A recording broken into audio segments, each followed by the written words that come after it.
Vento forte, tanta pioggia e poi la grandine, il grande nemico delle colture. Gli agricoltori hanno temuto il peggio ieri quando l'ondata di maltempo che ha attraversato il Veneto ha colpito anche la fascia pedemontana. Nel Mar Osticense i cannoni antigrandine hanno sparato per salvare le ciliegie, prodotto IGP del territorio. Ieri abbiamo avuto un passaggio di grandine, qui da noi per fortuna ha toccato molto poco, difatti si vede le ciliegie sono ancora belle, insomma, in certe altre zone purtroppo ha colpito molto di più. Di fronte a certi uragani non c'è l'arma che combatte la grandine.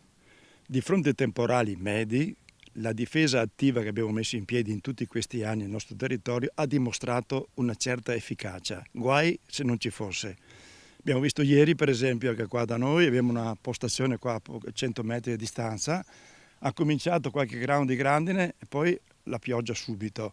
Vuol dire che un certo effetto c'è. Hanno sparato i cannoni. Hanno sparato, hanno funzionato. E quello che si sta registrando in queste ore è un brusco abbassamento delle temperature. Dopo un fine settimana dal sapore estivo con la colonnina di mercurio che ha toccato anche i 29 gradi, la situazione è diametralmente cambiata con valori vicini a quelli invernali.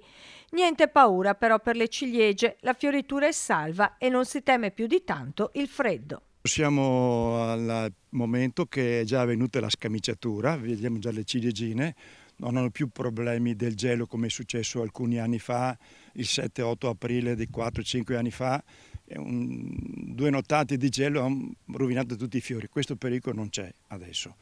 Se è un po' cambiato la temperatura, un po' più fresco, ma non è male, perché se fa un po' fresco la ciliegia matura gradualmente ed è bene che la ciliegia sia oltre che bella e buona, sia anche di pezzatura di una certa portata, quindi il fresco naturale non fa male.